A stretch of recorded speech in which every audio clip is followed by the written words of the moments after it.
ഈശോ മിശിഹായ്ക്ക് സ്തുതിയായിരിക്കട്ടെ. പ്രിയ കൂട്ടുകാരെ, ഞാൻ ഇന്ന് വീണ്ടും വന്നിരിക്കുന്നത് ലോക അവസാന കാലത്ത് കുറച്ച് കാര്യങ്ങൾ പറയാൻ വേണ്ടിയാണ്.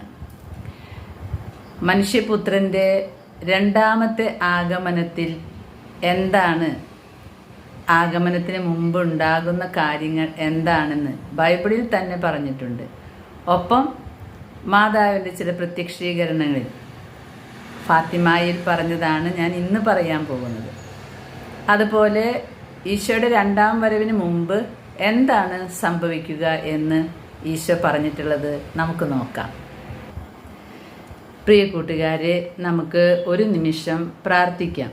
ഈശോയുടെ തിരുരക്തം കൊണ്ട് നമ്മെ ഓരോരുത്തരെയും കോട്ടകെട്ടി സംരക്ഷിക്കണമേ എന്ന് നമുക്ക് പ്രാർത്ഥിക്കാം. നമ്മളിപ്പോൾ പങ്കുവയ്ക്കാൻ പോകുന്ന ഈ വിഷയം, നമ്മൾ കേൾക്കാൻ പോകുന്ന വചനങ്ങൾ, കേൾക്കാൻ പോകുന്ന കാര്യങ്ങൾ എല്ലാം പരിശുദ്ധ അമ്മയുടെ സൂക്ഷ്യത്തിനായിട്ട് നമുക്ക് വിട്ടുകൊടുക്കാം. കേൾക്കുന്ന കാര്യങ്ങൾ കേൾക്കേണ്ടതുപോലെ കേൾക്കാനും മനസ്സിലാക്കേണ്ടതുപോലെ മനസ്സിലാക്കാനുമുള്ള വലിയ കൃപ നമുക്ക് ഓരോരുത്തർക്കും നൽകണമേ എന്ന്, പരിശുദ്ധാത്മാവിനെ അയക്കണമേ എന്ന് നമുക്കിന്ന് പ്രാർത്ഥിക്കാം. കാരണം ഇത് ഈശോയുടെ രണ്ടാം വരവിനെ കുറിച്ചുള്ള കാര്യങ്ങളാണ്. അത് ശരിയായ അർത്ഥത്തിൽ കേട്ടില്ല എങ്കിൽ നമ്മളാകെ കൺഫ്യൂഷനായി പോകും. അതുകൊണ്ട് ഇതെല്ലാം ശരിയായ അർത്ഥത്തിൽ വേണ്ട വിധത്തിൽ അത് കേൾക്കാൻ പരിശുദ്ധ അമ്മേ ഞങ്ങളെ അമ്മ സഹായിക്കണമേ എന്ന് നമുക്ക് പ്രാർത്ഥിക്കാം. പ്രിയ സഹോദരങ്ങളെ, നമ്മൾ ഈശോയുടെ രണ്ടാം വരവിന് വേണ്ടിയാണ് ഒരുങ്ങുന്നത്. അതായത് അതോടുകൂടി ലോകത്തിൻ്റെ അവസാനമാണെന്ന് ചുരുക്കം. ഈ ലോകാവസാനം എന്ന് വരും എന്ന് ചിന്തിച്ചിരിക്കേണ്ട എന്ന് പല പ്രാവശ്യം നമ്മൾ കേട്ടിട്ടുണ്ട്. ലോകാവസാനത്തിന് വേണ്ടി ഒരുങ്ങണം എന്നുള്ളത് വളരെ വ്യക്തമായ കാര്യമാണ്. എങ്ങനെയാണ് നമ്മൾ ഒരുങ്ങുക എന്ന് ചോദിച്ചാൽ പറയും, ഞാൻ തന്ന കൽപ്പന പാലിച്ചാൽ മതി. യോഹന്നാൻ 15:17 പറയും, ഞാൻ നിങ്ങൾക്കൊരു കൽപ്പന തരുന്നു, നിങ്ങൾ പരസ്പരം സ്നേഹിക്കുവിൻ. ഈ കാലഘട്ടത്തിൽ നമുക്ക് ചിലപ്പോൾ പരസ്പരം സ്നേഹിക്കാൻ പോലും പറ്റാത്തവണ്ണം നമ്മുടെ സ്നേഹം തണുത്തു പോകുന്ന ഓരോ അവസരങ്ങളുണ്ട്. നമുക്കിതൊക്കെ ഇന്ന് ഇതിൽ കാണാം. ഒന്നാമത്തെ കാര്യം, ഈ ലോകത്തിൻ്റെ അവസാനം വരുമ്പോൾ നമ്മളൊക്കെ ഇതിന് ഞാനടക്കം പറയുന്നുണ്ട്, ഒരുങ്ങണം, നല്ലവരാകണം, സ്നേഹിക്കണം എന്നൊക്കെ പറയുന്നുണ്ട്. അത് നമ്മുടെ ഒരു ഡ്യൂട്ടി ആയിട്ട്, ഞാൻ എൻ്റെ ഒരു ഡ്യൂട്ടി ആയിട്ട് അത് കാണുകയാണ്. കാരണം ഈശോ തരുന്ന സന്ദേശങ്ങൾ ലോകത്തെ അറിയിക്കുക എന്നതാണ് മരിക്കുന്നത് വരെ എൻ്റെ ഒരു ഉത്തരവാദിത്തം, ഈശോയോടുള്ള കടപ്പാട്. അത് ഞാൻ ചെയ്യുന്നു എന്നേ ഉള്ളൂ. എന്നാൽ ഈശോ പറഞ്ഞ കാര്യങ്ങൾ ഈശോ പറയുന്ന അർത്ഥത്തിൽ എനിക്ക് പോലും ചെയ്യാൻ പറ്റുന്നില്ല. ഉദാഹരണത്തിന്, എല്ലാവരെയും സ്നേഹിക്കണമെന്ന് നമ്മൾ പറയും, ഈശോ പറയും എല്ലാവരെയും സ്നേഹിക്കണമെന്ന്. നമ്മളെല്ലാവരെയും സ്നേഹിക്കാൻ ശ്രമിക്കും, എല്ലാവരെയും സഹായിക്കാൻ ശ്രമിക്കും. പക്ഷെ നമ്മൾ ഏറ്റവും കൂടുതൽ ഹെൽപ്പ് ചെയ്യുന്നവരെ, നമ്മൾ ഏറ്റവും കൂടുതൽ സ്നേഹിക്കുന്നവരെ, നമ്മുടേതെന്ന് നമ്മൾ വിശ്വസിച്ച് കൈ പിടിച്ചുയർത്താൻ ശ്രമിക്കുന്നവർ നമുക്കെതിരെ തിരിഞ്ഞ് നമ്മെ വേദനിപ്പിക്കുമ്പോൾ ഈ പറഞ്ഞ കൽപ്പന ചിലപ്പോഴെങ്കിലും പാലിക്കാൻ പറ്റാതെ പോകുന്ന സമയങ്ങളുണ്ട്. അതും ഒരു പക്ഷേ സാത്താൻ്റെ ഇടപെടലായിരിക്കാം. എൻ്റെ ജീവിതത്തിൽ അങ്ങനെ അനേകം തവണ ശരിക്കും ചതിക്കപ്പെടുകയും വഞ്ചിക്കപ്പെടുകയും അപവാദത്തിനിരയാവുകയും, അതും നമ്മൾ കൈപ്പിടിച്ചുയർത്താൻ ശ്രമിച്ചിട്ടുള്ള സ്വന്തം മക്കളെ പോലെ സ്നേഹിക്കുന്നവർ, സ്വന്തം സഹോദരങ്ങളെ പോലെ സ്നേഹിക്കുന്നവർ നന്നാവട്ടെ എങ്ങനെയെങ്കിലും നന്നാവട്ടെ എന്ന് കരുതിയിട്ട് നമ്മൾ ഉയർത്തി വന്നവർ പിന്നെ നമ്മോട് ചെയ്യുന്ന ക്രൂരതകൾ നമ്മൾ കാണുമ്പോൾ നമ്മൾ അന്തം വിട്ടു പോകും. അപ്പോൾ നമ്മുടെ വിശ്വാസം ക്ഷയിക്കില്ല, പക്ഷേ സ്നേഹം തണുത്തുറഞ്ഞു പോകും. ഇങ്ങനെയൊക്കെയോ നടക്കുള്ളൂ, എത്ര ചെയ്താലും നന്ദിയില്ല, ഇതിങ്ങനെയൊക്കെ തന്നെ വരുള്ളൂ, നമ്മൾ വിധി കൽപ്പിക്കും, മനുഷ്യരല്ലേ. അപ്പോൾ സ്നേഹം തണുത്തു പോകും. എൻ്റെ ജീവിതത്തിൽ ഈ 61 വയസ്സിനിടയ്ക്ക് പലപ്പോഴും സ്നേഹം തണുത്തു പോയിട്ടുള്ള അവസരങ്ങളുണ്ട്. ഞാൻ നിങ്ങളുടെ മുമ്പിൽ പങ്കുവെക്കുകയാണ്. ഞാൻ സാധാരണ ഒരു പാപിയായ മനുഷ്യ സ്ത്രീയാണ്. എല്ലാവരെയും സ്നേഹിക്കണമെന്നും എല്ലാവർക്കും നന്മ ചെയ്തു കൊടുക്കണമെന്നും ആഗ്രഹിക്കുന്ന ഒരു മനുഷ്യ സ്ത്രീയാണ് ഞാൻ. അതിനുവേണ്ടി ഞാൻ ശ്രമിക്കും. പാവങ്ങളോട് കരുണ കാണിക്കും. പാവങ്ങളാണെന്ന് കണ്ടു കഴിഞ്ഞാൽ പെട്ടെന്ന് കരുണ കാണിക്കും. ചിലപ്പോൾ എനിക്കുള്ളത് പോലെ എടുത്തു കൊടുക്കും. അങ്ങനെ ഞാൻ വലിയൊരു ആപത്തിൽ പെട്ടിട്ടുണ്ട്. അപ്പോൾ ഞാൻ എപ്പോഴും ചിന്തിക്കും, ദൈവമേ, ഈശോ സ്നേഹിക്കാനല്ല പറഞ്ഞത്.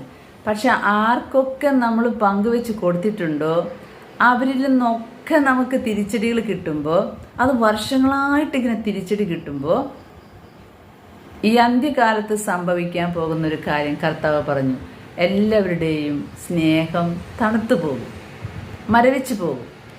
അങ്ങനെ ഒരു അവസ്ഥയിൽ കൂടെ ഞാൻ കടന്നു പോയിട്ടുണ്ട്. ഇപ്പോഴും ആ അവസ്ഥയിൽ കൂടെ കടന്നു പോകുന്നുണ്ടെങ്കിലും സ്നേഹം തണുത്തുറഞ്ഞിട്ടില്ല. ഇങ്ങനെയൊക്കെയാണ് സംഭവങ്ങൾ എന്ന് ഞാൻ പങ്കുവെക്കുകയും നമ്മൾ മനസ്സിലാക്കുകയും ചെയ്താലും പിന്നീട് ഇരുന്ന് ചിന്തിക്കുമ്പോൾ ഇവർ പാപികളാണ് എന്ന തിരിച്ചറിവ് കിട്ടുന്നുണ്ട്. അപ്പോൾ ആ പാപികളെ എൻ്റെ ഡയറിയിൽ എഴുതി വെച്ച് പരിശുദ്ധ കുർബാനയിൽ ഞാൻ പ്രാർത്ഥിക്കും. കാരണം നമ്മൾ ഉപകാരങ്ങൾ, സഹായങ്ങൾ കൈപ്പറ്റുന്ന വ്യക്തികളെ തിരിഞ്ഞുപദ്രവിക്കുന്ന ഒരു വ്യക്തിത്വം ഉണ്ടെങ്കിൽ അത് ശരിക്കും പാപികളാണ്. അവർക്ക് തിരിച്ചറിവില്ല. നമ്മൾ മറ്റുള്ളവരെ സ്നേഹിച്ചില്ലെങ്കിലും നമ്മെ സഹായിക്കുന്നവരും നമ്മൾ സ്നേഹിക്കുമല്ലോ, സ്നേഹിക്കണമല്ലോ, നന്ദി ഉണ്ടാകണമല്ലോ. ദൈവം പോലെ നന്ദി ആഗ്രഹിക്കുന്നുണ്ടല്ലോ. അങ്ങനെ ചെയ്യാൻ പറ്റാത്ത വ്യക്തിത്വങ്ങൾ കാണുമ്പോൾ ഞാനിപ്പോൾ ഈശോ എനിക്ക് തന്ന തിരിച്ചറിവുകളാണ്. നിങ്ങൾ സ്നേഹിച്ചിട്ടും നിങ്ങളെ സ്നേഹിക്കാത്തവരെ കാണുമ്പോൾ മനസ്സിലാക്കുക, അത് പാപികളാണ്. അവരും സാത്താൻ്റെ അടിമകളാണ്. സ്നേഹം മനസ്സിലാക്കാൻ പറ്റാത്ത അവസ്ഥ, അല്ലെങ്കിൽ സ്നേഹിച്ചവിട്ടും തിരിച്ച് സ്നേഹിക്കാൻ പറ്റാത്ത അവസ്ഥ. തിരിച്ച് സ്നേഹിക്കാൻ പറ്റാത്ത അവസ്ഥയാണ് ഏറ്റവും വലിയ പാപം. നമ്മൾ സഹായം കൊടുത്തവർ ചിലപ്പോൾ നമ്മളെ ഉപദ്രവിക്കുമ്പോൾ നമുക്ക് ദേഷ്യമൊക്കെ തോന്നും, സങ്കടമൊക്കെ തോന്നും. പക്ഷെ നമ്മൾ പിന്നെയും സ്നേഹിക്കും. പിന്നെയും അവർക്കൊരു ആവശ്യം വരുമ്പോൾ നമ്മൾ സഹായിക്കുകയാണെങ്കിൽ നമുക്ക് മനസ്സിലാക്കാം നമ്മുടെ ഉള്ളിലത്തെ സ്നേഹം തണുത്തുറഞ്ഞു പോയിട്ടില്ല. നമ്മൾ സ്നേഹിച്ചവരും സഹായിച്ചവരും നമ്മെ ഉപദ്രവിച്ചപ്പോൾ നമ്മൾ ആ സ്നേഹം നിർത്തിവെച്ചു, ഇനി സഹായിക്കില്ല. അങ്ങനെ പറയുമ്പോൾ നമ്മുടെ സ്നേഹം തണുത്തുറഞ്ഞു പോയി എന്നർത്ഥം. അതുപോലെ തന്നെയാണ് തിരിച്ചും. എല്ലാം ഈ സ്നേഹത്തിൻ്റെ ചക്രത്തിൽ കിടന്നാണ് തിരിയുന്നത്. കാരണം സ്നേഹമാണ് സർവോത്കൃഷ്ടം, സ്നേഹമാണ് സകലതും. ലോകത്തിൻ്റെ അവസാനം നിയന്ത്രിക്കുന്നത് പോലും സ്നേഹത്തിനെ നിലനിർത്തിയാണ്. ഭൂമിയിൽ മുഴുവൻ സ്നേഹം നിറഞ്ഞു കഴിഞ്ഞാൽ പിന്നെ യാതൊരു അപകടവും ഇല്ല. അവിടുത്തെ പോലെ ഇവിടുത്തെ രാജ്യമായി. അതിന് പറ്റുന്നില്ലല്ലോ. പ്രിയ കൂട്ടുകാരെ, ഞാൻ എപ്പോഴും ട്രൈ ചെയ്യുകയാണ് നമ്മെ തിരിച്ചു കുത്തുന്നവരെയും നമ്മെ ദ്രോഹിക്കുന്നവരെയൊക്കെ സ്നേഹിക്കാനായിട്ട് ശ്രമിച്ചുകൊണ്ടിരിക്കുക. അവർ നമ്മളെ വിഷമിപ്പിക്കുമ്പോൾ നമ്മൾ ചിന്തിക്കും, നമ്മൾ പറയും, മറ്റുള്ളവരോട് പങ്കുവയ്ക്കും, വിഷമങ്ങളൊക്കെ പങ്കുവയ്ക്കും. പക്ഷെ നമ്മുടെ ഉള്ളിൻ്റെ ഉള്ളിൽ നിന്നും ദൈവസ്നേഹം, പരസ്നേഹം വറ്റിപ്പോകരുത്. വീണ്ടും വീണ്ടും സഹായം ചെയ്യാനൊരു മനസ്സ് ഉണ്ടാകണം. ഞാൻ ഈ പുസ്തകം വായിച്ചപ്പോഴാണ് എനിക്ക് മനസ്സിലായത്, നമുക്കൊക്കെ വന്നു പോകുന്നത് ഈ അവസാന കാലത്ത് വരുമെന്ന് പറഞ്ഞ ആ തണുത്തുറഞ്ഞ അവസ്ഥയാണല്ലോ എന്ന്. ഇപ്പോൾ ഈ കൂട്ടുകാരെ, ഞാൻ മനസ്സിലാക്കുകയാണ്, നമ്മൾ ക്രിസ്ത്യാനികൾ ഈ ലോകം മുഴുവൻ ഈശോയെക്കുറിച്ച് പറയാനായിട്ട് തിരഞ്ഞെടുത്തിട്ടുള്ള നമ്മൾ ക്രിസ്ത്യാനികൾ, അതും പ്രത്യേകിച്ച് നമ്മുടെ കേരളക്കരയിലുള്ളവർ, ആ ദൈവം പ്രത്യേകം തിരഞ്ഞെടുത്തിട്ടുള്ളവരാണെന്നാണ് പറയുന്നത്. അപ്പസ്തോല പ്രവർത്തനം 11:26 പറയുന്നുണ്ട്, ഈ അന്ത്യോക്യായിൽ വെച്ചാണ് ശിഷ്യന്മാർ ആദ്യമായി ക്രിസ്ത്യാനികൾ എന്ന് വിളിക്കപ്പെട്ടിട്ടുള്ളത്. 1-ാം നൂറ്റാണ്ടിൽ ക്രിസ്തീയതയ്ക്ക് തുടക്കം കുറിച്ച ഈ സ്ഥലം മധ്യപൂർവ്വ ഏഷ്യയിലാണെന്ന് നമ്മുടെ പാരമ്പര്യം നമ്മെ പഠിപ്പിക്കുന്നത്. അവിടെ നിന്നും ഏറെ അകലെ സ്ഥിതി ചെയ്യുന്ന കേരളത്തിലും അതേ കാലഘട്ടത്തിൽ ക്രിസ്തു വിശ്വാസം തുടക്കം കുറിച്ചിട്ടുണ്ട് കേരളത്തിൽ. അപ്പോൾ ഈ കേരളത്തിന് ലോകത്തിൻ്റെ അവസാന കാര്യങ്ങളും ഈശോയുടെ രണ്ടാം വരവിനെ കുറിച്ചും ഈശോയെ മറ്റുള്ളവർക്ക് കൊടുക്കുന്നതിനെ കുറിച്ചും ഒരു വലിയ പങ്കുണ്ട് എന്നാണ് ഞാൻ പറഞ്ഞു വരുന്നത്.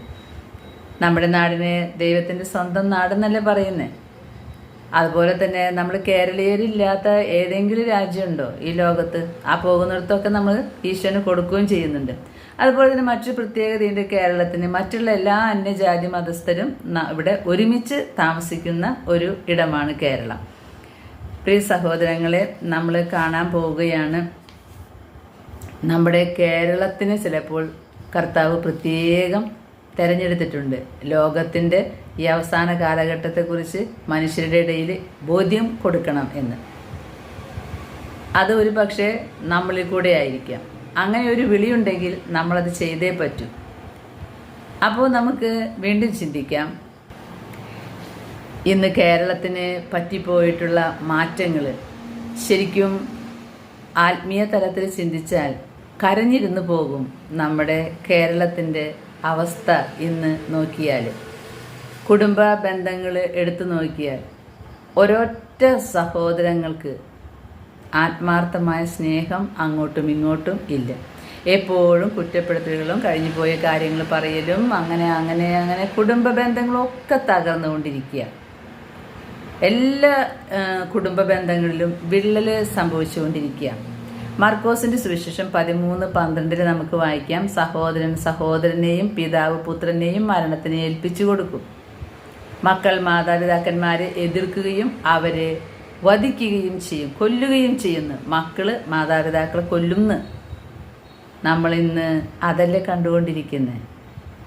ഈ അവസാന കാലത്ത് സംഭവിക്കാൻ പോണ കാര്യങ്ങളാണ്. സഹോദരനെതിരായിട്ട് ഒരൊറ്റ സഹോദരങ്ങൾക്ക് ഏതെങ്കിലുമൊക്കെ കാരണത്താൽ ഒരു കുടുംബത്തിലെ സഹോദരങ്ങൾ തമ്മിൽ വളരെ വൈരാഗ്യത്തിലാണ്. സ്വന്തം സഹോദരിമാർ തമ്മിൽ ഭയങ്കര വൈരാഗ്യത്തിലാണ്. പൈസയുടെ കാര്യം, ആ പോയിന്റിൽ ഇങ്ങനെ പോയി, ഇവിടെ 1/2 സെന്റ് പോയി, അവിടെ 2 ലക്ഷം കൂടുതൽ കൊടുത്തു. അതല്ലെങ്കിൽ സ്വന്തം സഹോദരിയുടെ മക്കൾ കൂടുതൽ വളരണ കാണുമ്പോഴുള്ള അസൂയ സ്വന്തമാണ്. അല്ലാതെ മരുമകളുടെയോ നാത്തൂൻ്റെയോ അങ്ങനെയൊന്നല്ല. ഒരമ്മ പ്രസവിച്ച മക്കളുടെ ഉള്ളിലുള്ള വിഷമാണ് ഈ പറയുന്നത്. മാർക്കോസ് 13:12 പറയാണ്, മക്കൾ മാതാപിതാക്കന്മാരെ എതിർക്കുകയും അവരെ കൊല്ലുകയും ചെയ്യും, വധിക്കുകയും ചെയ്യും. നമ്മൾ ഇവിടെ വരെ എത്തി. മക്കൾ മാതാപിതാക്കളെ കൊല്ലും. ഈ അടുത്ത ദിവസങ്ങളിൽ ഒരമ്മ വന്ന് പറഞ്ഞു, പ്രാർത്ഥനയ്ക്ക് വന്ന അമ്മയാ, മോനെ അകല രാജ്യങ്ങളിലേക്ക് പഠിക്കാൻ വിട്ടതാ. മടങ്ങി വന്നത് കറുത്ത ഡ്രസ്സ് ഇട്ടിട്ടാ. പിന്നെ അവൻ സാത്താൻ ആരാധനയാണ്. റൂം അടച്ചിട്ടിരിക്കുക. ചേച്ചിയെ ഞങ്ങൾക്ക് പേടിയാ, എപ്പോഴാണാവും ഞങ്ങൾ രണ്ടുപേരെയും അവൻ കൊല്ലുക എന്ന്. ഇത് കേട്ടപ്പോൾ എനിക്ക് മനസ്സിലായി, ഈശോയുടെ 2ാം വരവ് അടുത്തിട്ടുണ്ട്. കാരണം ബൈബിളിൽ പറഞ്ഞ വചനങ്ങളൊക്കെ പ്രാവർത്തികമായി കൊണ്ടിരിക്കുന്ന കാലമാണിത്. പ്രിയ സഹോദരങ്ങളെ, ധൈര്യമായിട്ട് പറയാം, ധൈര്യമായിട്ട് വിശ്വസിച്ചോ, ഇത് തന്നെയാണ് അവസാന കാലഘട്ടം. കാരണം ബൈബിളിൽ പറഞ്ഞ കാര്യങ്ങളൊക്കെ സംഭവിച്ചുകൊണ്ടിരിക്കുക. അതിലൊരു കാര്യമാണ്, മക്കൾ മാതാപിതാക്കന്മാരെ എതിർക്കും, അവരെ വധിക്കുകയും ചെയ്യും. അടുത്തത് പൗലോസ്ലീഹ പറയുന്നുണ്ട്, 2 തിമോത്തീസ് 3:2-3 വചനങ്ങൾ. അപ്പോൾ സ്വാർത്ഥ സ്നേഹികളും, എപ്പോൾ ഈ അവസാന കാലത്ത്, സ്വാർത്ഥ സ്നേഹികളും ധനമോഹികളും അഹങ്കാരികളും ഗർവിഷ്ഠരും ദൈവദൂഷകരും മാതാപിതാക്കന്മാരെ അനുസരിക്കാത്തവരും കൃതജ്ഞരും നന്ദിയില്ലാത്തവരും വിശുദ്ധിയില്ലാത്തവരുമായ മനുഷ്യരുണ്ടാകും. പ്രിയ കൂട്ടുകാരെ, ഇനി വേറൊരു കാലം വരും. ഇതിൽ നിന്ന് നമ്മൾ ഒരിക്കലും കാത്തിരിക്കേണ്ട. ഇത് തന്നെ ആ കാലഘട്ടം.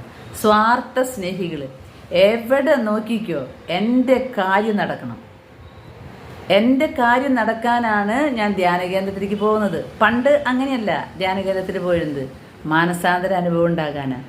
ഇന്ന് എൻ്റെ കാര്യം നടക്കണം, എനിക്ക് കുറേ നിയോഗങ്ങളുണ്ട്, അത് നടക്കണം. അതിനു വേണ്ടിയാണ് ഞാൻ ഇന്ന് ജീവിക്കുന്നത്. എൻ്റെ കാര്യം, സ്വാർത്ഥത. ധനമോഹികൾ, ഇന്ന് പൈസയെ വേണ്ടു.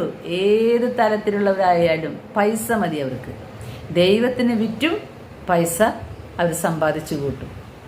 ധനമോഹികൾ, അത് നമുക്ക് മനസ്സിലാവില്ല. കാരണം മാന്യതയുടെ മുഖംമൂടിയിട്ട് നന്മയുടെ വാക്കുകൾ അങ്ങനെയാണ് വരിക. പക്ഷെ ബാക്കിൽ പൈസയാണ് ലക്ഷ്യം. അത് തിരിച്ചറിയാൻ ഇന്ന് ജനത്തിന് കഴിയില്ല സഹോദരങ്ങളെ. അത്രമാത്രം അന്ധകാരം വ്യാപിച്ചു കഴിഞ്ഞു. നമ്മൾ എത്ര പറഞ്ഞാലും വിശ്വസിക്കില്ല. ആളോ ഇങ്ങനെ ചെയ്യുന്നത്, ഇയാളോ ഇങ്ങനെ ചെയ്യുന്നത്. കാരണം അവർ മധുരമായ വാക്കുകളെ കൊണ്ട് ജനത്തിന് വഴിപിഴപ്പിക്കും. ധനമോഹം, അതാണ് അവരുടെ മെയിൻ ലക്ഷ്യം. അഹങ്കാരികൾ, ദൈവമേ, ഇന്ന് അഹങ്കാരമാണ് സാത്താൻ ഏറ്റവും യുവാക്കളിലും യുവതികളിലും എല്ലാവരിലും കുടുംബനാഥന്മാരിലൊക്കെ വെച്ചു കൊടുക്കുന്നത് അഹങ്കാരമാണ്. അവരുടെ ഭാവം കണ്ടാലുണ്ടല്ലോ, അവരാണ് ലോകത്തിലെ ഏറ്റവും പ്രമുഖർ. ദൈവം പോലും അവരെയൊക്കെ താഴ്ന്ന രീതിയിലാണ്. ചില കുട്ടികളുടെയൊക്കെ മുഖഭാവം കണ്ടാലുണ്ടല്ലോ, ചില യുവാക്കളുടെയൊക്കെ അഹങ്കാരം കണ്ടാലുണ്ടല്ലോ, ഒന്നിനെയും പേടിയില്ല, ഞാനാണ് വലുത്. എന്നാലോ അവർക്ക് പേഴ്സണാലിറ്റി ഒരു ഗുണങ്ങളുണ്ടാവില്ല അവരുടെ വ്യക്തിത്വത്തിന്. പക്ഷേ ഇവരുടെയൊക്കെ വിചാരം അവരാണ് ഏറ്റവും എല്ലാത്തിലും മികച്ചവരെന്ന്. അങ്ങനെ ഒരു ചിന്ത വന്നു കഴിഞ്ഞാൽ പിന്നെ അവരെ താഴെ ഇറക്കാൻ ബുദ്ധിമുട്ടാണ്. അത് ഒടേ തമ്പുരാന് മാത്രമേ പറ്റുള്ളൂ, അത് പരിശുദ്ധ അമ്മയ്ക്കേ പറ്റുള്ളൂ. പ്രാർത്ഥിക്കാം നമുക്ക്. ഇത് പിശാചിൻ്റെ ആയുധമാണ് അഹങ്കാരം. ഈ അഹങ്കാരികൾക്ക് എന്താ ഉണ്ടാവുമെന്നറിയോ?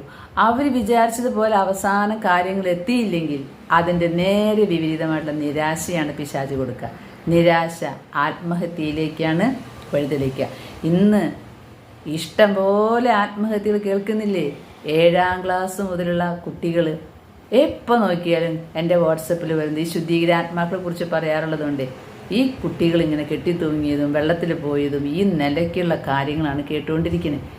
ഞാൻ മനസ്സിലാക്കിയതുകൊണ്ട് ഇത് തന്നെ അവസാന കാലം. അടുത്തത് പൗലോസ്ലീഹ പറയാണ്, ഗർവിഷ്ഠര്, ഭയങ്കര ഗർവാണ്. ഇന്ന് ആരുടെ മുഖത്ത് നോക്കിയാലും ദൈവദൂഷകര്, ദൈവത്തെ നിന്ദിക്കുന്നവര്, അതിഷ്ടം പോലെ ആക്കി കഴിഞ്ഞിട്ടുണ്ട് സാത്താൻ. മാതാപിതാക്കന്മാരെ അനുസരിക്കാത്തവരും. ഇന്ന് മാതാപിതാക്കന്മാർ നിങ്ങൾക്ക് കുട്ടികൾ ശിക്ഷിച്ചൂടെ എന്ന് പറഞ്ഞു കഴിഞ്ഞാൽ മാതാപിതാക്കന്മാർ പറയും, ദൈവമേ അങ്ങനെ ചെയ്യാൻ പറ്റൂ, ആത്മഹത്യ ചെയ്യും. അഹങ്കാരം കൊണ്ടേ മാതാപിതാക്കന്മാർ വലുതും തിരുത്തി കഴിഞ്ഞാൽ അപ്പം ആത്മഹത്യ ചെയ്യും. കൃതജ്ഞരും നന്ദിയില്ലാത്തവരും വിശുദ്ധിയില്ലാത്തവരുമായ മനുഷ്യരുണ്ടാകും. അവർ മനുഷ്യത്വമില്ലാത്തവരും ഒന്നിനും വഴങ്ങാത്തവരും അപവാദം പറയുന്നവരും ആത്മനിയന്ത്രണമില്ലാത്തവരും ക്രൂരന്മാരും നന്മയെ വെറുക്കുന്നവരും വഞ്ചകരും എടുത്തുചാട്ടക്കാരും അഹന്തയുള്ളവരും ദൈവത്തെ സ്നേഹിക്കുന്നതിന് പകരം സുഖഭോഗങ്ങളിൽ ആസക്തി ഉള്ളവരുമായിരിക്കും. ഇത് ഇന്ന് ഞാനിനി പ്രത്യേകിച്ച് പറയൊന്നും വേണ്ട, ഇതിവിടെ നിറഞ്ഞു കഴിഞ്ഞിരിക്കുക. പ്രിയ സഹോദരങ്ങളെ, നമ്മുടെ കുടുംബങ്ങളെ, നമ്മുടെ മക്കളെ, നമ്മുടെ കുടുംബാംഗങ്ങളെയൊക്കെ ഇതിൽ നിന്ന് നമുക്ക് ഒഴിവാക്കി ജീവിക്കാൻ പറ്റിയാൽ നന്ന്. നമുക്കും സ്വാർത്ഥ മോഹങ്ങൾ, ധനമോഹങ്ങൾ, അഹങ്കാരം, ചതി, സ്നേഹിച്ചവരെ പോലും തിരിച്ച് സ്നേഹിക്കാത്ത അവസ്ഥ നമ്മളറിയുന്നില്ല. നമ്മളെ സഹായിച്ചവരെയൊക്കെ നമ്മൾ ഒരു നന്ദി പറയാതെ തിരിച്ചിട്ട് സ്നേഹം കൊടുക്കാതെ നിൽക്കുമ്പോൾ നമ്മൾ അറിയുന്നില്ല നമ്മൾ സ്വാർത്ഥമോഹികളായിക്കൊണ്ടിരിക്കുന്നു. എൻ്റെ കാര്യം നടക്കണം, അത് കഴിഞ്ഞ് വേറെ ആളെ അന്വേഷിക്കും, അവിടെ നിന്നും എൻ്റെ കാര്യം നടക്കണം. അതാണ് സ്വാർത്ഥമോഹം. ചിന്തിക്കുന്നില്ല ഇനി എന്നിൽ നിന്ന് ഞാൻ അവർക്ക് എന്താണ് കൊടുക്കേണ്ടത്. ഒരു നന്ദിയോ ഒരു സഹായമോ ഒരു നല്ല വാക്കോ ഒരു പുഞ്ചിരിയോ ഒരു ആവശ്യം വരുമ്പോൾ ഒരു ഹെൽപ്പോ അതവരുടെ മനസ്സിലില്ല. സ്വാർത്ഥ സ്നേഹം കൊണ്ട് നിറഞ്ഞിരിക്കുക. ഇതൊക്കെ അവസാന കാലത്ത് സംഭവിക്കുന്ന കാര്യങ്ങളാണ്. പണ്ടങ്ങനെയല്ലായിരുന്നു കേട്ടോ. പണ്ടൊക്കെ പരസ്പര സ്നേഹം ഉണ്ടായിരുന്നു, നന്ദി ഉണ്ടായിരുന്നു, കടപ്പാടുണ്ടായിരുന്നു. കാരണന്മാർ പറയില്ലേ, എനിക്ക് അവരോടൊരു കടപ്പാട് കിടക്കുന്നുണ്ട്. ഇന്ന് എന്ത് കടപ്പാട്? ആ കാര്യം ഞാൻ മറക്കില്ല. എനിക്ക് അവനോടൊരു കടപ്പാടുണ്ട്, അതുകൊണ്ട് അവൻ്റെ മക്കൾക്ക് ഞാനിത് ചെയ്തു കൊടുക്കും. അതാണ് പണ്ടത്തെ കേരളത്തിൻ്റെ അവസ്ഥയായിരുന്നു. ലോകത്തിൻ്റെ അവസ്ഥ, കേരളം എന്നല്ല ലോകത്തിൻ്റെ അവസ്ഥ. പ്രിയ സഹോദരങ്ങളെ, അടുത്തത് നമ്മൾ വിശ്വാസ പ്രമാണം ചെല്ലും. വിശ്വാസ പ്രമാണം ചെല്ലുമ്പോൾ നമ്മൾ ഇനിയും സംഭവിക്കാനിരിക്കുന്ന 3 കാര്യങ്ങൾ നമ്മൾ ഏറ്റുപറയുന്നുണ്ട്. ഈ ലോകാവസാനം എന്ന് പറയുമ്പോൾ അത് വെറുതെ ഇങ്ങനെ പ്രത്യക്ഷീകരണത്തിന് മാത്രം പറയുന്നില്ല. വിശുദ്ധ ഗ്രന്ഥത്തിൽ നമ്മുടെ വിശ്വാസ പ്രമാണത്തിൽ നമ്മൾ ഏറ്റുപറയുന്നുണ്ട്. കർത്താവ് വീണ്ടും വരും, ശരീരത്തിനൊരു ഉയർപ്പുണ്ട്, നിത്യമായൊരു ജീവിതമുണ്ട്. ഇവയിൽ ആദ്യം സംഭവിക്കേണ്ടത് കർത്താവിൻ്റെ 2ാം വരവാണ്. കർത്താവ് വീണ്ടും വരും, എന്നിട്ടാണല്ലോ ശരീരത്തിന് ഉയർപ്പ്. കർത്താവിൻ്റെ വരവ് എപ്പോഴാണെന്നും അതിൻ്റെ അടയാളം എന്താണെന്നും ശിഷ്യന്മാർ ഈശോയോട് ചോദിക്കുമ്പോൾ മത്തായിയുടെ സുവിശേഷം 24:3, മാർക്കോസ് 13:4, ലൂക്ക 21:7. ഇത് പ്രത്യക്ഷീകരണങ്ങളല്ല കേട്ടോ, വിശുദ്ധ ഗ്രന്ഥത്തിൽ ഈശോ പറഞ്ഞു കൊടുത്തതാണ്. കർത്താവിൻ്റെ 2ാം വരവ് എപ്പോഴാണ്, അതിൻ്റെ അടയാളം എന്താണ്? അടയാളം ഇതാണ്. മത്തായി 24:6 പറയുന്നു, നിങ്ങൾ യുദ്ധങ്ങളെപ്പറ്റി കേൾക്കും, അവയെപ്പറ്റിയുള്ള കിംവദന്തികളും. അത് നമുക്കിപ്പോൾ പുത്തിരിയൊന്നല്ല, എവിടെ യുദ്ധമാണ്. നമ്മൾ പറയും, യുദ്ധങ്ങളെ പറ്റി കേൾക്കുന്നു. എത്ര കൊല്ലമായി കേൾക്കാൻ തുടങ്ങിയിട്ട്. യുദ്ധങ്ങളെ പറ്റി കേൾക്കും അത്ര. എന്നും യുദ്ധമല്ലേ, എന്നും യുദ്ധമാണ്. മത്തായി 24:7 ജനം ജനത്തിനെതിരായും രാജ്യം രാജ്യത്തിനെതിരായും ഉണർന്നു നിൽക്കും. ക്ഷാമങ്ങളും ഭൂകമ്പങ്ങളും പല സ്ഥലങ്ങളിലും ഉണ്ടാകും. ഇത് നിഷേധിക്കാൻ പറ്റില്ല. ഇതിപ്പോൾ ഉണ്ടായിക്കൊണ്ടിരിക്കുക. ഭൂകമ്പങ്ങൾ, ക്ഷാമങ്ങൾ എല്ലാം. നമുക്ക് ക്ഷാമമില്ല എന്ന് വിചാരിച്ചിട്ട് പല സ്ഥലങ്ങളിൽ ക്ഷാമമാണ്. നമ്മുടെ കേരളത്തിൽ തന്നെ നമ്മൾ സുഖമായി തിന്നുകുടിച്ചിരിക്കുമ്പോൾ പല മക്കളും അന്നു വേണ്ട ആഹാരം കിട്ടാതെ വിഷമിക്കുന്നുണ്ട്. അത് ഒറ്റപ്പെട്ടതാണെങ്കിലും പല രാജ്യങ്ങളും പൊതുവായ ക്ഷാമത്തിലുണ്ട്. പോട്ടെ, ഭൂകമ്പങ്ങൾ അടിക്കടി വന്നുകൊണ്ടിരിക്കുന്നുണ്ട്. പ്രകൃതി പോലും മനുഷ്യന്റെ പാപം കണ്ട് തിരിച്ചടിക്കാൻ തുടങ്ങുന്നതാ. മത്തായി 24:10 നിങ്ങൾ ശ്രദ്ധിച്ച് കേൾക്കണേ. അനേകർ വിശ്വാസം ഉപേക്ഷിക്കുകയും പരസ്പരം ഒറ്റിക്കൊടുക്കുകയും ചെയ്യും. അനേകർ വിശ്വാസം ഉപേക്ഷിക്കും. വിശ്വാസം ഉപേക്ഷിച്ചുകൊണ്ടിരിക്കല്ലേ. സാത്താൻ ആരാധന കേന്ദ്രങ്ങളിൽ എത്രമാത്രം ആളുകളാണ് പോകുന്നത്. എല്ലാവരും പരസ്പരം ഒറ്റുകൊടുക്കും. മത്തായി 24:12 അധർമ്മം വർദ്ധിക്കുന്നതിനാൽ പലരുടെയും സ്നേഹം തണുത്തു പോകും. അതാണ് ഞാൻ ആദ്യം പറഞ്ഞത്. അധർമ്മം വർദ്ധിക്കും. ന്യായമല്ല നടക്കുന്നത്. ന്യായം നടക്കാതെ വരുമ്പോൾ, അത് വർഷങ്ങളായി നടക്കാതെ വരുമ്പോൾ നമ്മുടെ സ്നേഹം തണുത്തു പോകും. ഇത് ഇങ്ങനെയൊക്കെ തന്നെ വരുള്ളൂ. അവസാനം നമ്മളും ചിലപ്പോൾ വിചാരിക്കും സ്നേഹിക്കൊന്നും വേണ്ട, സഹായിക്കൊന്നും വേണ്ട. തണുത്തു പോവും നമ്മുടെ സ്നേഹം. അവസാന കാലഘട്ടങ്ങളിൽ ഉണ്ടാകുന്നതാണ്. അടിക്കടി തിരിച്ച് അടി കിട്ടുമ്പോൾ തണുത്തു പോകും. ഞാൻ ഈ അടുത്ത കാലത്ത് ഒരു മരണാസന്നയായ രോഗിയെ കണ്ട് പ്രാർത്ഥിക്കാനായിട്ട് ചെന്നു ഒരു ആശുപത്രിയിൽ ICUയിലേക്ക്. അപ്പോൾ അവരോട് ഞാൻ പറഞ്ഞു, അവരോട് പറയണം, ചേച്ചി മരിക്കാൻ പോവാണ്, നമുക്ക് ക്ഷമിക്കാം, ജീവിത പങ്കാളിയോട് ക്ഷമിക്കാൻ പറ്റുമോ? അപ്പോൾ ആ ചേച്ചി പറഞ്ഞു, ഒരിക്കലുമില്ല, ഒരിക്കലുമില്ല. ഞാൻ ഒരിക്കലും ആ സഹോദരിയെ കുറ്റപ്പെടുത്തില്ല. കാരണം അത്രമാത്രം വേദനയാണ് ആ ജീവിത പങ്കാളി കൊടുത്തിരിക്കുന്നത്. നമ്മളൊക്കെ ഈ യൂട്യൂബിൽ വന്ന് ഈ വീഡിയോയുടെ മുമ്പിൽ ഇങ്ങനെ പറയുമ്പോൾ എളുപ്പമാണ്, നമ്മൾ ക്ഷമിക്കണം, സഹിക്കണം എന്നൊക്കെ. പച്ചയായ ജീവിതത്തിൽ അങ്ങനെയുള്ള അനുഭവങ്ങൾ ഉണ്ടാകുമ്പോഴേ ക്ഷമിക്കാനൊന്നും കഴിയില്ല. അത്രമാത്രം വേദനിച്ചിട്ടാണ് ആ സഹോദരി മരിച്ചു പോയത്. അവർ പറഞ്ഞു, ഒരിക്കലും ഞാൻ ക്ഷമിക്കില്ല എന്ന്. ഞങ്ങൾ കരഞ്ഞ് പ്രാർത്ഥിക്കുകയാണ് ഞാൻ ആ സഹോദരിക്ക് വേണ്ടി. കാരണം എന്താണെന്നോ, അധർമ്മം വർദ്ധിച്ച്, ധർമ്മമല്ലാത്ത കാര്യങ്ങൾ അധർമ്മം വർദ്ധിച്ചു ആ ജീവിത പങ്കാളിയുടെ ഭാഗത്തുനിന്ന്. മറ്റേ ജീവിത പങ്കാളിയുടെ ഭാഗത്തുനിന്ന് വർഷങ്ങളായി ചതി, വഞ്ചന, അധർമ്മം വർദ്ധിച്ചപ്പോൾ ഈ ജീവിത പങ്കാളിയുടെ സ്നേഹം തണുത്തുറഞ്ഞു പോയി. നമ്മളതിന് വിധിക്കാൻ ആളല്ല. കാരണം ഈശോ ക്ഷമിക്കും എന്ന് ഞാൻ വിശ്വസിക്കുന്നു. മത്തായി 24:38 നോഹയുടെ കാലത്തേതുപോലെ അവർ തിന്നും കുടിച്ചും വിവാഹം ചെയ്തു കൊടുത്തും കഴിഞ്ഞു പോകുന്നു. കറക്റ്റാണ്. നോഹയുടെ കാലത്ത് എന്ത് സംഭവിച്ചു അത് തന്നെയാണ് ഇപ്പോഴും സംഭവിച്ചുകൊണ്ടിരിക്കുന്നത്. തിന്ന് കുടിക്കുക, വിവാഹം ചെയ്യുക, ഇനി വിവാഹം ചെയ്യണമെന്നില്ല, വിവാഹത്തെ പോലെ ജീവിക്കുക, അങ്ങനെ നടക്കുന്നൊരു കാലഘട്ടം. ഇതെല്ലാം നമുക്ക് ഈശോ പറഞ്ഞു തന്ന രണ്ടാം വരവിൻ്റെ അടയാളങ്ങളാണ് കേട്ടോ. അതായത് രണ്ടാം വരവിൻ്റെ മുമ്പ് മനുഷ്യൻ്റെ സ്വഭാവത്തിൽ വരുന്ന വ്യതിയാനങ്ങളാണ് ഈ പറയുന്നത്.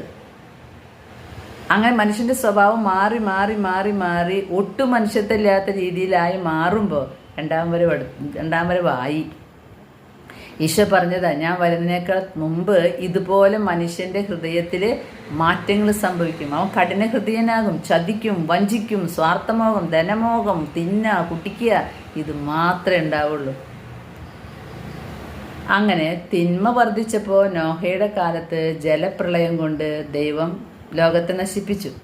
അതുപോലെ വീണ്ടും പാപമുണ്ടായപ്പോൾ സൊദോം ഗൊമോറയും നശിപ്പിച്ചു. ഇനി നമ്മൾ രണ്ടാം വരവിനോട് അടുത്തിരിക്കുന്ന കാലഘട്ടത്തിൽ പ്രിയ കൂട്ടുകാരെ നമ്മൾ ഓർക്കണം, അന്ന് നോഹയുടെ കാലത്തിൽ ഉണ്ടായതിനേക്കാൾ ഭീകരമായ പാപങ്ങളാണ് ഇന്നുണ്ടായിക്കൊണ്ടിരിക്കുന്നത്. അതുകൊണ്ട് ഇനിയുള്ള നശിപ്പിക്കൽ ഒന്നുകൂടി രൂക്ഷമായിരിക്കും. അതിനൊക്കെയാണ് നമ്മളോട് ഒരുങ്ങാൻ പറയുന്നത്. സ്നേഹിക്കാനാണ് പറയുന്നത്. സ്നേഹിക്കാൻ പറയുമ്പോൾ നമ്മൾ സ്നേഹിച്ചവർ തിരിച്ച് സ്നേഹിക്കാണ്ടാകുമ്പോൾ നമുക്ക് തിരിച്ച് സ്നേഹിക്കാൻ പറ്റുന്നില്ല. നമ്മൾ സ്നേഹിച്ചവരും നമ്മൾ സഹായിച്ചവരും നമ്മൾ നെഞ്ചോട് ചേർത്ത് വെച്ചവരൊക്കെ നമ്മളെ ചതിക്കുമ്പോൾ നമുക്ക് സ്നേഹിക്കാൻ പറ്റുന്നില്ല. അപ്പോൾ പതുക്കെ നമ്മളും ആ കഠിന ഹൃദയത്തിലേക്ക് പോയിക്കൊണ്ടിരിക്കുകയാണെന്ന് സത്യം. ഈശോയുടെ രണ്ടാം വരവിന് മുമ്പായിട്ട് ലൂക്കായുടെ സുവിശേഷം 21:11 ഭീകര സംഭവങ്ങളും ആകാശത്ത് നിന്ന് വലിയ അടയാളങ്ങളും ഉണ്ടാകും. ഇത് പ്രത്യക്ഷീകരണങ്ങൾ പറഞ്ഞതല്ല, ഈശോ പറഞ്ഞു വെച്ചതാ. ഭീകര സംഭവങ്ങൾ എത്രത്തോളം ഭീകരമാണ് അതെന്ന് നമുക്ക് ചിന്തിക്കാൻ പറ്റില്ല. ആകാശത്ത് നിന്ന് വലിയ അടയാളങ്ങൾ ഉണ്ടാകും. അതുപോലെ ലൂക്ക 21, 25, 26 സൂര്യനിലും നക്ഷത്രത്തിലും വലിയ അടയാളങ്ങൾ പ്രത്യക്ഷപ്പെടും. കടലിൻ്റെയും തിരമാലകളുടെയും ഇരമ്പൽ ജനപദങ്ങളിൽ സംഭ്രമമുളവാക്കും. പേടിച്ചു വിറയ്ക്കും കടലിൻ്റെ ഇരമ്പൽ കേട്ടിട്ട്. ആകാശശക്തികൾ ഇളകും. ഇതൊക്കെ സംഭവിക്കും. മാർക്കോസ് 13:19 പറയുന്നു, ദൈവത്തിൻ്റെ സൃഷ്ടികർമ്മത്തിൻ്റെ ആരംഭം മുതൽ ഇന്ന് വരെ ഉണ്ടായിട്ടില്ലാത്തതും ഇനി ഒരിക്കലും ഉണ്ടാകാത്തതുമായിട്ടുള്ള കഷ്ടതകൾ ആ ദിവസങ്ങളിൽ ഉണ്ടാകും. മാർക്കോസ് 13:24 പറയുന്നു, ആ പീഡനങ്ങൾക്ക് ശേഷമുള്ള ദിവസങ്ങളിൽ സൂര്യൻ ഇരുണ്ടുപോകും. ഫാത്തിമയുടെ ഒരു രഹസ്യത്തിൽ ഇത് പറയുന്നുണ്ടെന്ന് പറയുന്നു. സൂര്യൻ ഇരുണ്ടുപോകും, ഭൂമിയിൽ അന്ധകാരം വരും, ചന്ദ്രൻ പ്രകാശം തരികയില്ല, നക്ഷത്രങ്ങൾ ആകാശത്ത് നിന്ന് നിപതിക്കും. അതിൻ്റെ അർത്ഥം പിന്നെ ഭൂമിയിൽ പ്രകാശമില്ല, അന്ധകാരമായി.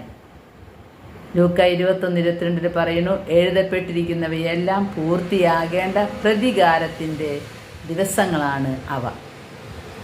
ഈ മനുഷ്യൻ്റെ സ്വഭാവത്തിൽ വന്ന ഈ മാറ്റങ്ങൾക്കൊപ്പം പ്രകൃതിയിൽ സംഭവിക്കുമെന്ന് കർത്താവ് മുൻകൂട്ടി അറിയിച്ച ഇവയെല്ലാം ഒരുമിച്ച് സംഭവിക്കുന്ന ഒരു സമയമുണ്ട്. ഇവയൊക്കെ ഒരുമിച്ച് വരും. ആ സമയമാണ് കർത്താവിൻ്റെ രണ്ടാം വരവിൻ്റെ സമയം. മനുഷ്യപുത്രൻ അപ്പോൾ വാനമേഘങ്ങളിൽ പ്രത്യക്ഷപ്പെടും.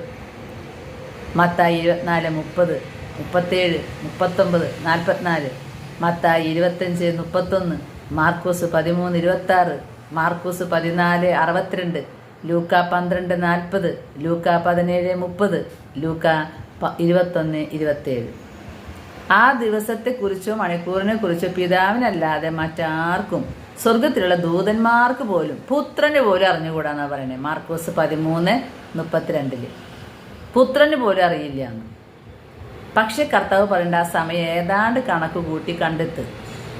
അതാണ് ലൂക്ക 12:56, മാർക്കോസ് 8:12, മത്തായി 16:3 പറയുന്നത്. അതായത് കപടനാട്യക്കാരെ ഭൂമിയുടെയും ആകാശത്തിൻ്റെയും ഭാവഭേദം വ്യാഖ്യാനിക്കാൻ നിങ്ങൾക്കറിയാം. എന്നാൽ ഈ കാലത്തെ വ്യാഖ്യാനിക്കാൻ നിങ്ങൾക്കറിയാത്തത് എന്തുകൊണ്ട്? അതായത് ഇതിനെക്കുറിച്ചൊക്കെ നിങ്ങൾ ഏകദേശം മനസ്സിൽ കണക്ക് കൂട്ടിയിരുന്നോ, ഒരുങ്ങിക്കോ എന്നാണ് പറയുന്നത്. കർത്താവിൻ്റെ രണ്ടാം വരവ് എങ്ങനെയായിരിക്കും എന്ന് അവിടുന്ന് തന്നെ പറയുന്നുണ്ട്.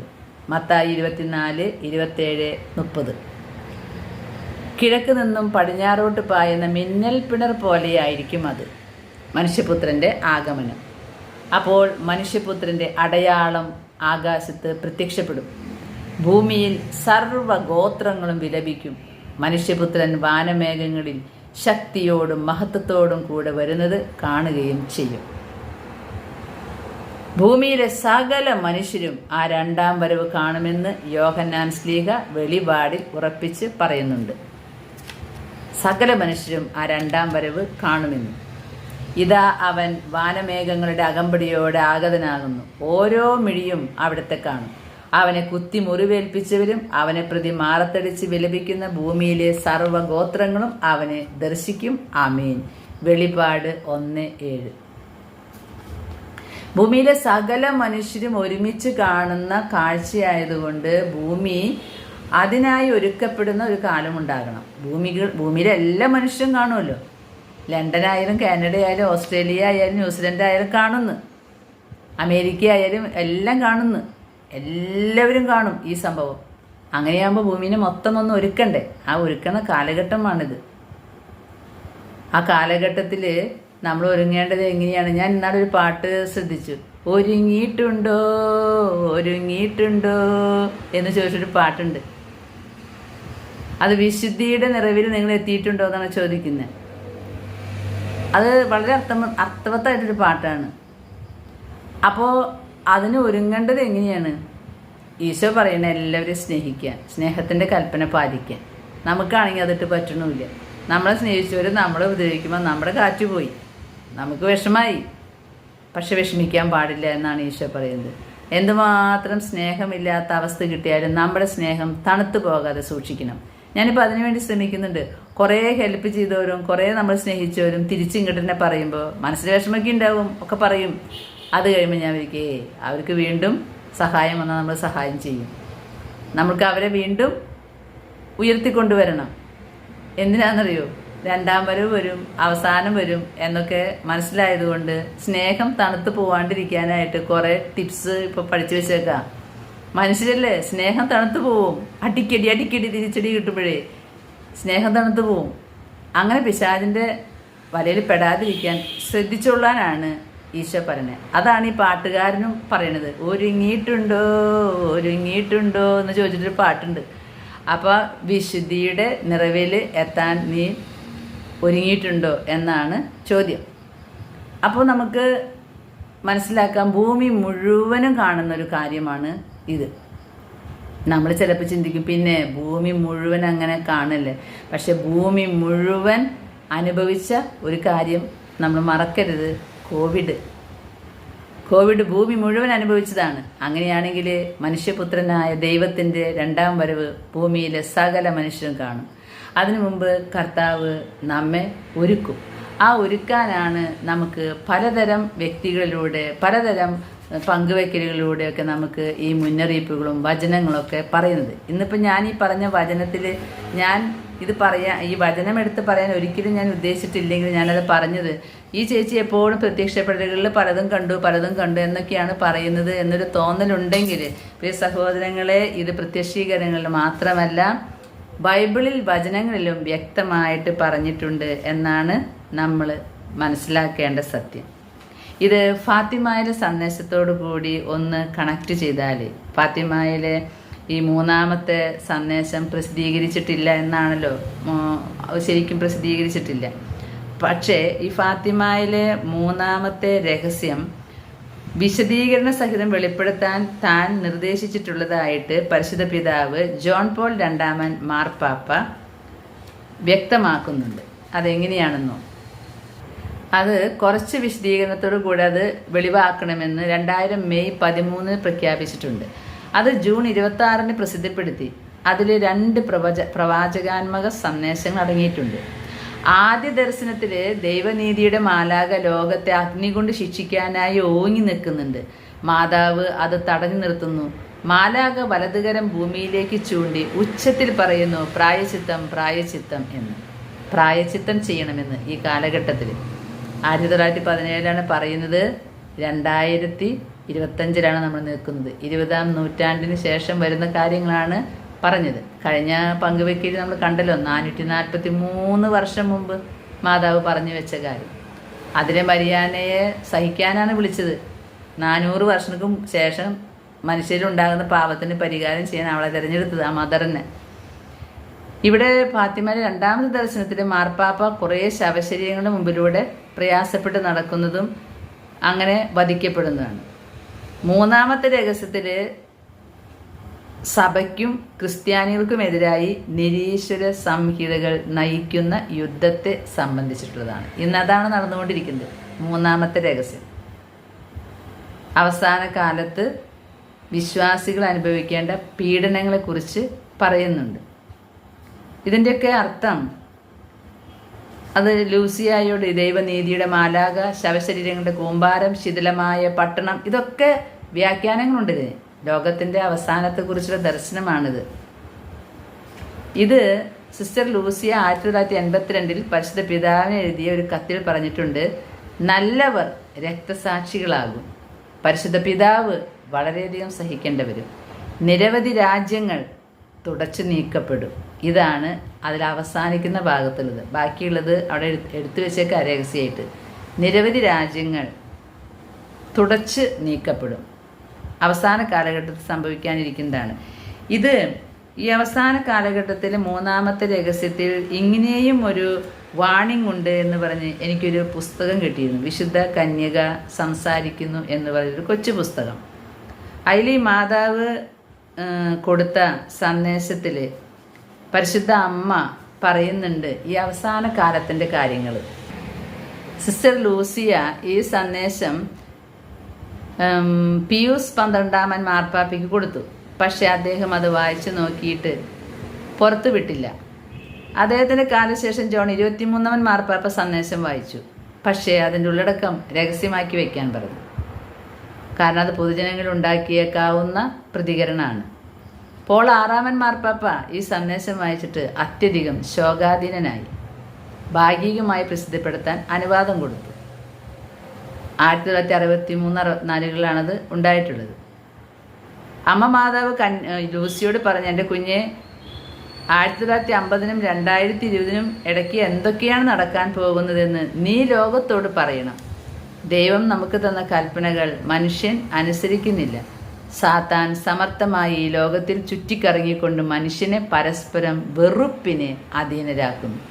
ഞാൻ നേരത്തെ പറഞ്ഞല്ലോ, തിരിച്ചു കിട്ടാത്ത സ്നേഹം വർഷങ്ങളോളം നമുക്ക് തിരിച്ചു കിട്ടിയില്ലെങ്കിൽ നമ്മുടെ മനസ്സിലത് വെറുപ്പായിട്ട് മാറും. സാത്താൻ നമ്മളെ ഭരിക്കാൻ തുടങ്ങും. ഇതുണ്ടാകാതിരിക്കാനാണ് നമ്മളിപ്പോൾ പ്രാർത്ഥിക്കേണ്ടത്.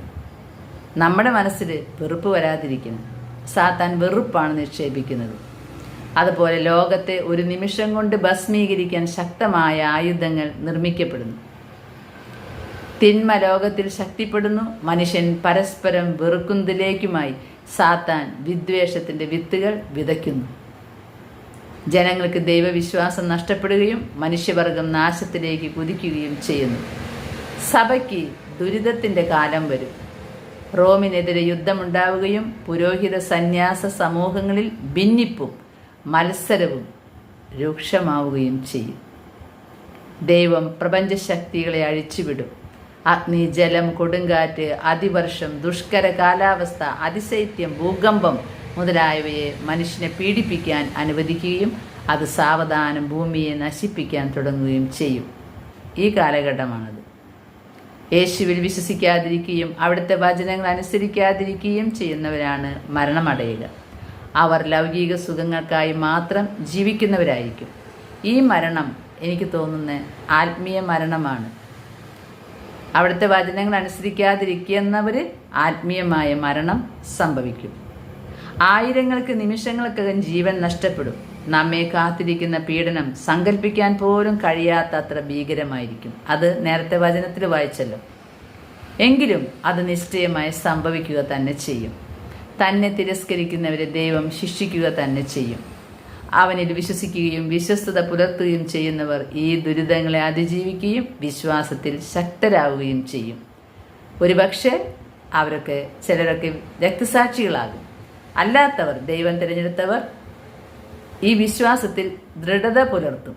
അങ്ങനെ അവരും രക്തസാക്ഷികളും എല്ലാവരും ദൈവത്തോടൊത്ത് അവസാനം ഒന്നായി ജീവിക്കും. അതാണല്ലോ അവസാനം നടക്കാൻ പോകുന്നത്.